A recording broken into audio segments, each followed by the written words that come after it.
and welcome back to Melele Magic. So என்னடா இன்னைக்கு ஒரே ட்ரெடிஷ்னல் வைப்ஸ்ல வந்திருக்காலேன்னு பார்க்குறீங்களா? இன்னைக்கு வந்து நம்ம ஒரு ஸ்பிரிச்சுவலான டிவைன் கான்செப்ட் பற்றி பேசிட்டு அப்படியே நம்மளோட சமையல் ரெசிபிக்குள்ளே போக போகிறோம். என்னோட சமையல் ரெசிபிக்கும் இந்த டிவைன் கான்செப்டுக்கும் என்ன சம்மந்தம்னு யோசிக்கிறீங்களா? Let me tell you. எத்தனை பேர் வந்துட்டு சவுத் இந்தியாவில் இருக்கிற டெம்பிள்ஸ் லைக் தஞ்சை பெரிய கோயில் இந்த மாதிரி பீட் எனி பிக் டெம்பிள் போயிருக்கீங்க? ஸோ அதில் எத்தனை பேர் அதில் கோபுரத்தை ரசிச்சிருக்கீங்க? இந்த கோபுரத்துக்கு மேலே பாட் மாதிரி ஒரு பாயிண்ட் டிப்போட ஒரு ஸ்ட்ரக்சர் இருக்கும், பார்த்துருக்கீங்களா? அதுக்கு பேர் கலசம்னு சொல்லுவாங்க. இது வந்து வெறும் ஒரு ஆர்னமெண்டல் ஒரு சும்மா ஒரு ஸ்ட்ரக்சரல் எஃபெக்டுக்காக இருக்கக்கூடிய ஒரு விஷயம் கிடையாது. ஸோ இது வந்து தே கால் இட் கலசம். ஓகே, இந்த கலசத்துக்குள்ள நிறைய விஷயத்த ஃபில் பண்ணுவாங்க. எப்போ அப்படின்னா 12 இயர்ஸ்க்கு ஒன்ஸ் எல்லா பெரிய கோயில்லையும் இந்த மாதிரி கலசம் இருக்கிற கோயில் எஸ்பெஷலி கும்பாபிஷேகம் அப்படின்னு ஒன்று பண்ணுவாங்க. கும்பாபிஷேகம் அப்படின்னா என்னன்னா கும்ப அபிஷேகம். கும்ப் இஸ் அந்த பாட், அந்த கலசம். Okay, abhishekam is a sacred bath. Okay, இந்த கலசத்துக்கும் அந்த கோயிலுக்கு இன்டைரக்டாகவும் ஒரு சாக்ரெட் பாத் கொடுக்கறதுக்கு பேர் தான் கும்பாபிஷேகம். கும்பாபிஷேகம். ஓகே, ஸோ இந்த கலசத்துக்குள்ள என்ன இருக்கும், அதுக்குள்ள ஏன் அந்த மாதிரி விஷயம்லாம் இருக்கு, கலசம் இப்படிதான் இருக்குமா அப்படின்னுட்டு நம்ம எல்லாருக்குள்ளேயும் நிறைய டவுட்ஸ் இருக்கும். அது என்னன்னு நான் சொல்றேன். கலசம் ஏன் இந்த மாதிரி பாட் ஷேப்ல இருக்கு, மேலே ஏன் ஷார்ப்பா ஒரு ஸ்ட்ரக்சர் இருக்கு அப்படின்னா அந்த பாட்டுக்குள்ள நிறைய விஷயத்த போட்டு வைப்பாங்க. எப்பெல்லாம் இந்த மாதிரி ஒரு கோயில் கட்டுறாங்களோ, எப்பெல்லாம் கும்பாபிஷேகம் பண்றாங்களோ அந்த கலசத்தை ரீஃபில் பண்ணுவாங்க. அந்த பாயிண்டட் ஸ்ட்ரக்சர் எதுக்குன்னா ஜஸ்ட் இப்படியே ஷார்ப்பா இருக்கிற கோபுரத்து மேல இன்னொரு குட்டி ஷார்ப்னஸ் அப்படி இல்லைங்க. It is also a way to arrest lightning. அது வந்து ஒரு லைட்னிங் அரெஸ்டரா வந்து ஒர்க் பண்ணும். ஏன் அப்படின்னா இந்த கலசத்தை வந்து பஞ்ச உலோகம் 5 மெட்டல்ஸால பண்ணுவாங்க மேஜர்லி. பட் நிறைய டெம்பிள்ஸ்ல வந்து கருங்கல்ல கூட அப்படியே ஒரு சிங்கிள் ஸ்ட்ரக்சரா பண்ணியிருப்பாங்க. But it all depends on அந்த ரீஜனோட ப்ராஸ்பெரிட்டி, அந்த ரீஜனோட வெல்த். ஓகே, ஸோ இந்த பஞ்ச உலோகத்தினால பண்றதுனால இந்த லைட்னிங் எப்பயாவது அடிச்சிச்சு அப்படின்னா அது வந்துட்டு கிரவுண்ட் பண்ணி விட்டுரும். So it's a lightning arrester. அதுக்கு தான் வந்துட்டு இந்த ஸ்ட்ரக்சர் வந்து கொடுக்குறாங்க. Okay, and according to Agama Shastra which means the ancient manual to construct temples, எப்படி டெம்பிள்ஸை கன்ஸ்ட்ரக்ட் பண்ணணும் அப்படின்றதுக்கு சில ரூல்ஸ் வந்து டிஃபைன் பண்ணியிருக்காங்க. அதுதான் வந்து ஆகம சாஸ்திரம் அப்படின்னு சொல்றது. ஆகம சாஸ்திரத்துல இந்த இடத்துல தான் டெம்பிள் கன்ஸ்ட்ரக்ட் பண்ணியிருக்கணும், இந்த அளவுல தான் கன்ஸ்ட்ரக்ட் பண்ணியிருக்கணும் அப்படின்ட்டு நிறைய கான்செப்ட்ஸ் இருக்கு. ஸோ இந்த ஆகம சாஸ்திரப்படி தான் டெம்பிள்ஸ் கன்ஸ்ட்ரக்ட் பண்றாங்க. அதுபடி இதுக்கு மேல இந்த கலசத்துல என்னென்னலாம் வைக்கலாம், எந்த இடத்துக்கு எது தேவைன்றதையும் வந்துட்டு அந்த சாஸ்திரத்திலேயே டிஃபைன் பண்ணுவாங்க. ஓகே, சோ இப்போ வந்து அந்த கலசத்துக்குள்ள என்ன இருக்கும் அப்படின்னா நவதானியம் மேஜர்லி. ஓகே, அதுல வந்துட்டு ராகி, அப்புறம் வந்துட்டு நெல், கோதுமை, சில பருப்புங்க, இந்த மாதிரி நவதானியம்ஸ் உள்ள இருக்கும். அடுத்து பாத்தீங்கன்னா இன்னும் கொஞ்சம் ரொம்ப வெல்டுவான ரீஜனா இருக்குன்னு வச்சுக்கோங்களேன். they will also add special metals and special stones also. இப்போ நவரத்னம் இருக்கும்ல, நவரத்னம் ஆட் பண்ணுவாங்க. சில மெடிசினல் ஹெர்ப்ஸ் லைக் துளசி, நீம், வில்வம் இதெல்லாம் வந்து ஆட் பண்ணுவாங்க. அதுக்கப்புறம் பஞ்சகவ்யம்னு சொல்ற மில்க் அண்ட் மில்க் ப்ராடக்ட்ஸ், அதுக்கப்புறம் பஞ்ச அமிர்தம்னு சொல்ற இந்த பால், தேன், பழம் அந்த மாதிரி இருக்குல்ல, அந்த மாதிரியும் ஆட் பண்ணுவாங்க. It depends on the region. Okay, so இது வந்து இதெல்லாம் இந்த கலசத்துல ஏன் ஃபில் பண்ணி வைக்கிறாங்க, எதுக்கு அங்க அந்த தானியம்லாம் போட்டு வைக்கணும் அப்படின்னா இந்த பஞ்ச உலோகத்துல எஸ்பெஷலி மில்லட்ஸ், ராகி மாதிரி ஆன மில்லட்ஸ் எல்லாம் இருக்குல்ல, கிரெயின்ஸ் எல்லாம் இருக்குல்ல, அதை அதுக்குள்ள போட்டு ஸ்டோர் பண்ணி வச்சுட்டு இந்த 12 வருஷம் வரைக்கும் வெயிட் பண்ணுவாங்க. ஓகே, வெயிட் ஆஸ் இன் இந்த 12 வருஷத்துல எப்ப வேணா யூஸ் பண்ணிக்கலாம். பிகாஸ் அதோட நியூட்ரியன்ட் வேல்யூ வந்து குறையாது. ஓகே, இது வந்து ஒரு நேச்சுரல் ஸ்டோரேஜ் ப்ராசஸ். இது வந்து அப்படியே அந்த கலசத்துக்குள்ளேயே 12 வருஷம் வரைக்கும் பத்திரமா இருக்கும். அதுக்கு தான் சயின்ஸ் பிரகாரம் 12 இயர்ஸ்க்கு ஒன்ஸ் வந்து அதை ரிமூவ் பண்ணி அவங்க வந்து ரீப்ளேஸ் பண்ணுவாங்க. இந்த 12 இயர்ஸ் கேப்ல ஊருக்குள்ள ஏதாவது வந்துட்டு ஒரு ஃபெமைன் வந்திருக்கு, இல்ல ஏதாவது ஒரு கிரைசிஸ் சிச்சுவேஷன், இல்ல ஒரு வெள்ளம் வந்திருக்கு அப்படின்னா இந்த நெல்லை வந்துட்டு அந்த கோயில் கோபுரத்துல இருந்து எடுத்து அவங்க வந்துட்டு திருப்பி சோ பண்றதுக்கு யூஸ் பண்ணிப்பாங்க, திருப்பி விதைக்கிறதுக்கு யூஸ் பண்ணிப்பாங்க. சோ அதுதான் one of the practical reasons to have this கலசம் on top of the கோபுரம். ஓகே, இன்னொரு விஷயம் என்னன்னா இந்த கலசம் சயின்ஸ் படியும் சரி ஸ்பிரிச்சுவலாவும் சரி it is meant to absorb the cosmic energy. Okay, மேல இருக்கிற பாசிட்டிவ் எனர்ஜி எல்லாம் எடுத்துக்கிட்டு கீழே அப்படியே கோபுரத்துக்கு அனுப்பும். அதான் அதோட பர்பஸ்ன்றத வந்து பிலீவ் பண்ணி டிஃபைன் பண்ணி அதை வந்து கட்டியிருக்காங்க. Okay, that is the reason that many of us நம்ம கோயிலுக்கு போனோம்னா we ourselves will calm down. நம்ம என்ன பிரச்சனை இருந்தாலும் வீட்டுல சொல்லுவாங்கல்ல, மனசு ஒரு மாதிரி சங்கடமா இருக்கு, கோயிலுக்கு போயிட்டு வந்தா நல்லா இருக்கும் அப்படின்னு. ஏன் அந்த கோயிலுக்கு போயிட்டு வந்தா அப்படி நல்லா இருக்குன்னா this kalasam on top attracts the cosmic energy and radiates it down. Okay, so அது வந்துட்டு அந்த இடத்துக்கும் சுத்தி இருக்கிற இடத்துக்கும் ஒரு பாசிட்டிவ் இன்ஃப்ளூயன்ஸ் கொடுக்கும். இந்த பாசிட்டிவ் இன்ஃப்ளூயன்ஸ்க்காக தான் வந்து இந்த ஒரு ஸ்ட்ரக்சரே பில்ட் பண்ணியிருக்கிறது. Okay, this is on the spiritual side. நம்மளோட ஆன்செஸ்டர்ஸ் வந்து எவ்வளோ தாட்ஃபுல்லா ஒன்னொன்னும் டிசைன் பண்ணியிருக்காங்கன்றது வந்து தெரிஞ்சுக்கிறதுக்காக இந்த ஆஸ்பெக்ட். இந்த கலசத்துக்குள்ள நான் போடுற நவதானியத்துல ஒன் ஆஃப் தி தானியம் that I set is ragi. Okay, ragi வந்து கேழ்வரகு, ரைட்? கேழ்வரகு வந்து இட்ஸ் கால்ட் ஃபார்மர்ஸ் ஃப்ரெண்ட். ஏன் அப்படின்னா இதெல்லாம் வந்து நம்ம ரைஸ் கண்டுபிடிக்கிறதுக்கு ஒரு ரொம்ப வருஷத்துக்கு முன்னாடியே கேழ்வரகு நம்ம ஊர்ல இந்தியால எஸ்பெஷலி யூஸ் பண்ணிட்டு இருந்தாங்க. And this was our staple before rice and wheat could become the staple. நமக்கு ராகி தான் மேஜர் ஸ்டேபிளா இருந்தது. Okay, and it's called farmer's friend because இதை கல்டிவேட் பண்றதுக்கு நமக்கு நிறைய தண்ணி வேண்டாம். ஓகே, ட்ரை லேண்ட்ஸ்லயே நம்ம வந்துட்டு போட்டோம்னா கூட with little water it can manage and good yields கொடுக்கும்.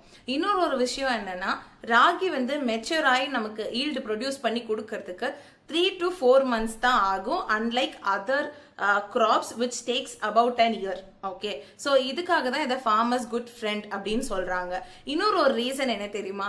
நீங்க யோசிச்சு பாத்தீங்கன்னா நம்ம பாட்டி தாத்தா காலத்துல இந்த வயலுக்கு போறவங்க, ஏன் பாரதி ராஜா படத்துல நிறைய படத்துல கூட பார்த்திருப்போம், இந்த வயலுக்கு வேலைக்கு போறவங்க மேனுவல் ஒர்க் பண்றவங்க எல்லாம் வந்துட்டு ராகி களி இல்ல ராகி கூழ் வந்து சாப்பிட்டு போவாங்க, இல்லைன்னா லஞ்சுக்கு வந்து அந்த தூக்குல வந்து எடுத்துட்டு போவாங்க. This is because ragi is very high in calcium, protein and antioxidants. Okay, இது மூணுமே இருந்ததுன்னா நம்ம பாடியில ஸ்ட்ரென்த்துக்கு பஞ்சமே இருக்காது. So ragi is not just a grain, it's muscle and it's strength. Okay, ராகில மோர் தென் மில்க் வந்து அதுல கால்சியம் அதிகமா இருக்கு. நீங்க வந்துட்டு மில்க் கால்சியம் சோர்ஸ்னா வெறும் மில்க் பன்னீர் அப்படின்னு யோசிச்சுட்டு இருக்கீங்க அப்படின்னா calcium has much more, ragi has much more calcium than milk. Okay, so அதனால உங்களோட போன் ஸ்ட்ரென்த்துக்கு இப்போ வளர்ற பசங்களுக்கு தைரியமா ராகி கொடுக்கலாம். அப்புறம் பிரெக்னென்ட் விமன் அவங்களுக்குமே நிறைய நீங்க ராகி கொடுக்கலாம். Because it is also high in iron. Because pregnant விமனுக்கு iron and calcium are two major supplements. Okay, நம்மளோட ancestors இந்த supplementsன்ற word எல்லாம் கண்டுபிடிக்கிறதுக்கு முன்னாடியே through their major meal they were getting all these nutrients. So early pregnancyல இருக்கிற சில விமனுக்கு iron tablets கொடுக்க முடியாது, அவங்க calcium deficient இருக்காங்க, இப்போ high dose கொடுக்க முடியாதுன்ற சிச்சுவேஷன்ல நீங்க நிறைய ராகி எடுத்துக்கிட்டீங்க அப்படின்னா உங்களுக்கு it's a natural source of iron and calcium. Also protein. Okay, idla illadade illa, and it has very low glycemic index and it is completely gluten free, which means இத வந்துட்டு diabetes இருக்கறவங்க, insulin resistance இருக்கறவங்க தாராளமா எடுத்துக்கலாம். It is such a wholesome food. Okay, அதனால நம்ம வந்து மறந்த விஷயங்கள்ல எனக்கு தெரிஞ்ச ராகியும் ஒண்ணு.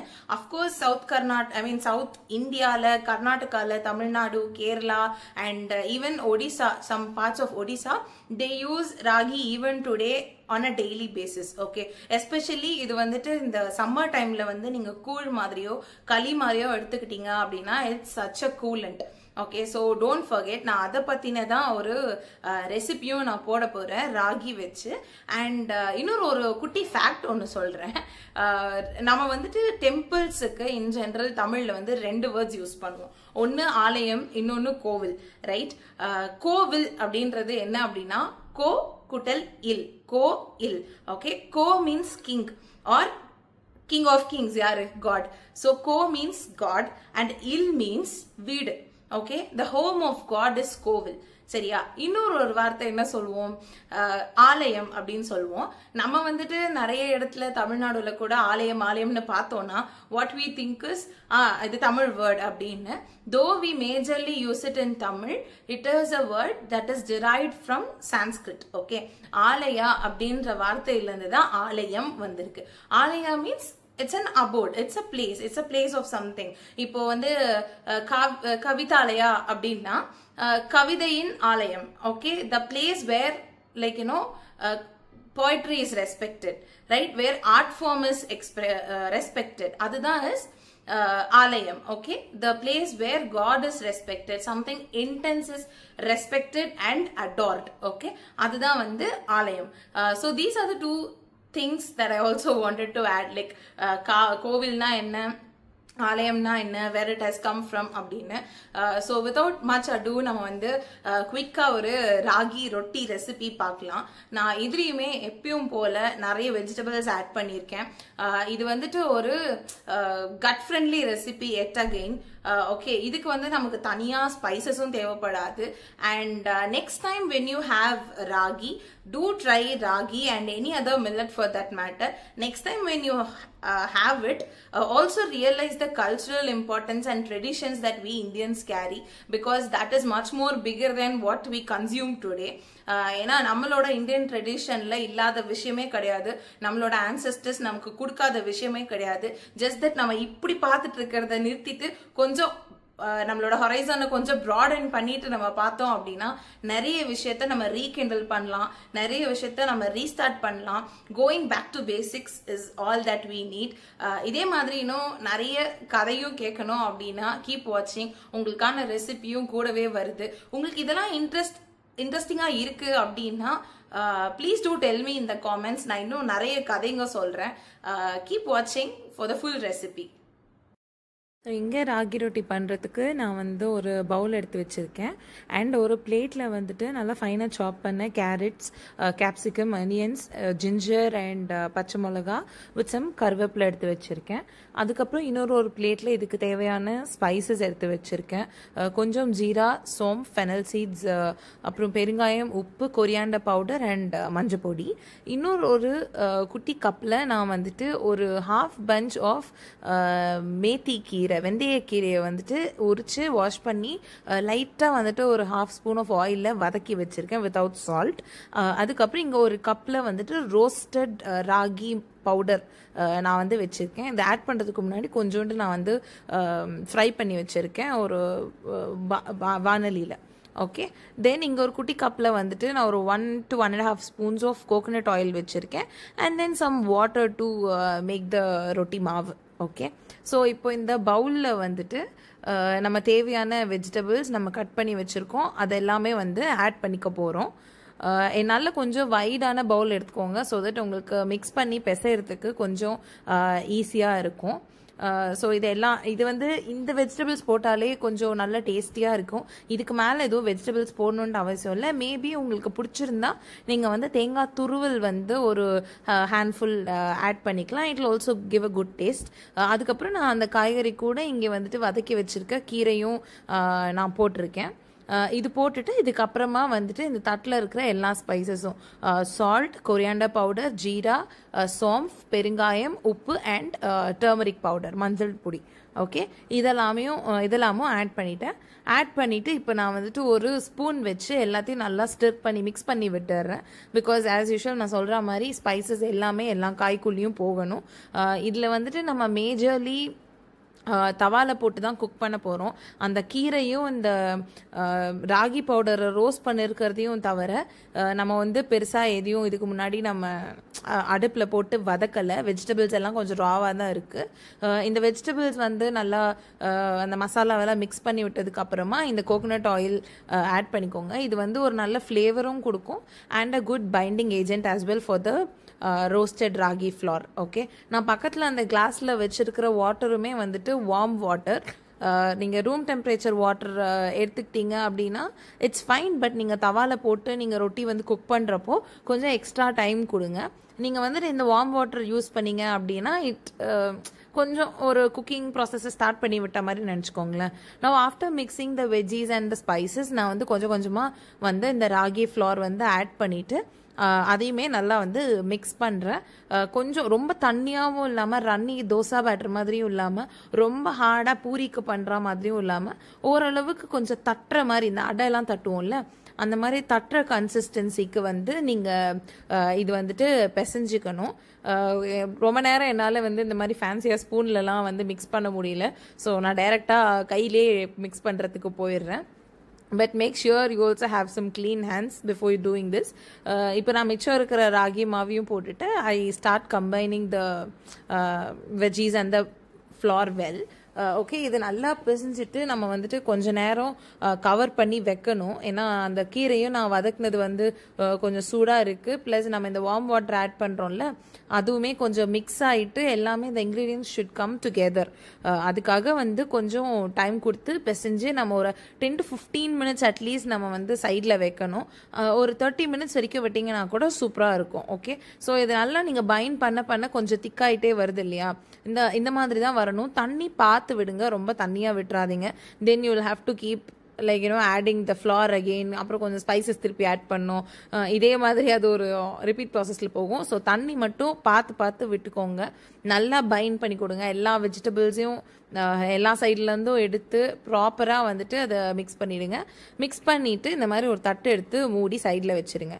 அதுக்கப்புறமா நான் இங்கே வந்து 15 minutes கழித்து இந்த மாதிரி ஒரு பேக்கிங் ஷீட்டில் ஆயில் வந்து ஒரு 1/2 ஸ்பூன் விட்டுட்டு அதில் ஆயில் ஸ்ப்ரெட் பண்ணிவிட்டு அதில் இந்த மாதிரி ஒரு ஹேண்ட்ஃபுல் ஒரு பால் எடுத்து தட்டி ஒரு அடை ஷேப்புக்கு ரவுண்டாக வந்துட்டு கொண்டு வர போகிறோம். நீங்கள் இதை வந்து எவ்வளோ மெல்லிசாக தட்ட முடியுமோ அவ்வளோ மெல்லிசாக தட்டிக்கோங்க. ஸோ தட் உங்களோட குக்கிங் டைம் வந்து குறையும் and it will also taste good. ஏன்னா நம்ம ஆயில் சைட்ஸில் விடுறப்போ அந்த ரொம்ப தின்னாக இருந்துச்சுன்னா சைடில் வந்து ஒரு லைட் ஒரு கிறிஸ்பி டெக்ஸ்டர் கொடுக்கும் அண்ட் உள்ளேயுமே வந்து நல்லா குக் ஆகும். நீங்கள் சப்போஸ் ரொம்ப திக்காக தட்டுறீங்க அப்படின்னா உங்களுக்கு வந்துட்டு அது சரியாக வேகாது. ஏன்னா இங்கே வந்து நம்ம வெறும் ரோஸ்டட் ஃப்ளோர் தான் யூஸ் பண்ணுறோம். நம்ம சுடு தண்ணியில் போட்டு மாவை நல்லா வேக வைக்கலை. இப்போ அடுப்பில் போட்டு நம்ம தவால எவ்வளோ நேரம் வேக வைக்கிறோமோ அதுதான் நம்ம வேக வைக்கிற டைம். ஸோ இப்போ நான் இங்கே வந்து தவால கொஞ்சோண்டு ஆயில் பூசி நான் வந்து தவாவை சுட பண்ணி வச்சுருக்கேன். இந்த தட்டி வச்சுருக்கிற அடையை எடுத்து தவா மேலே இது மாதிரி போட்டுட்டு நல்லா ப்ரெஸ் பண்ணி விட்டுருங்க. So that it gets even thinner. Okay, இது கொஞ்சம் அப்படி சுட்டதுக்கு அப்புறமா அந்த பட்டர் பேப்பரை அந்த பேக்கிங் ஷீட்டை வந்து லைட்டாக எடுக்க ட்ரை பண்ணுங்கள். நீங்கள் இந்த பேக்கிங் ஷீட் இல்லை நான் வந்துட்டு வாழை இலை யூஸ் பண்ணிட்டோமானா சூப்பருங்க. அது மாதிரி ஒரு செமையான விஷயம் வேறு எதுவுமே கிடையாது. எனக்கு இங்கே இமீடியட்டாக வாழை இலை கிடைக்கல, அதனால் நான் இந்த ஷீட் யூஸ் பண்ணிகிட்டு இருக்கேன். இதுவுமே ரொம்ப கம்ஃபர்டபுளாக இருக்கும் நமக்கு தட்டுறதுக்கும் யூஸ் பண்ணுறதுக்கும். அட்லீஸ்ட் ஒரு ஃபுல் ரவுண்டு வந்து நம்ம ரீயூஸ் பண்ணிக்கலாம். ஸோ இங்கே வந்து நான் தவால போட்டுட்டேன், கொஞ்சம் மூடி வச்சிடுறேன். ஏன்னா அந்த உள்ளே இருக்கிற அந்த ஹீட் அண்ட் ஸ்டீமில் கூட the other side of the roti வந்து வெந்துடும். ஸோ இங்கே வந்து நான் அந்த சைடு வெந்ததுக்கு அப்புறமா ஓரளவுக்கு வெந்ததுக்கு அப்புறமா இங்கே வந்து பக்கத்தில் as usual 1 spoon coconut oil எடுத்து நான் இதில் வந்துட்டு எல்லா சைட்லேயும் விட்டுக்கிறேன், சென்டர்லேயும் கொஞ்சம் விடுறேன். So that it cooks from the centre as well. Okay, இது ஆனதுக்கப்புறமா அகெயின் இன்னொரு ரவுண்டு வந்து நம்ம க்ளோஸ் பண்ணி வச்சிடணும். இதுவுமே 2 பக்கம் திருப்பி போட்டு முடிஞ்ச அளவுக்கு 2-3 பக்கம் கூட 2-3 வாட்டி கூட நீங்கள் திருப்பி போட்டு குக் பண்ணலாம். இங்கே நான் மூடி வச்சுட்டு அந்த சைடு குக் ஆகிடுச்சு. இப்போ இதை எடுத்து ஃப்ளிப் பண்ணி விட போகிறோம். ஓகே, 2 சைடும் குக் ஆகணும். அண்ட் இது வந்து நீங்கள் நார்மல் நம்ம அரிசி இதில் வந்து தோசை சுடுற மாதிரி கிடையாது. லைக் எனி அதர் அடை it should take its own sweet time. ஏன்னா ராகி வந்து நீங்கள் அரைக்குறையாக வேக வச்சு சாப்பிட்டீங்கன்னா சம்டைம்ஸ் வயிறு வலிக்கும். அதனால் நல்ல டைம் எடுத்து கொஞ்சம் சிம்மில் வச்சு ப்ராப்பராக குக் பண்ணுங்க, அழகாக ரெடி ஆகிடும். நான் இங்கே வந்து 2 சைடு ஃப்ளிப் பண்ணிவிட்டு நான் வந்து குக் பண்ணிட்டேன். ஸோ இப்போ வந்து லிட்டை எடுத்துட்டு பாருங்கள் அது கலர் கூட இன்னும் கொஞ்சம் டார்க்கன் ஆகிட்டு இருக்கும் because ragi is cooked. Okay, இங்கே நான் பக்கத்தில் வந்து ஒரு பிளேட் வச்சுருக்கேன். பிளேட்டில் அப்படியே டபக்குன்னு எடுத்து போட்டிங்கன்னா தோ ராகி இஸ் ரெடி. ஸோ இது மாதிரி இன்னும் நிறைய ஹெல்த்தி ரெசிபீஸ் வேணும்னா லைக் ராகி ரொட்டி, கீப் வாட்சிங் அண்ட் சப்ஸ்கிரைப். பாய்.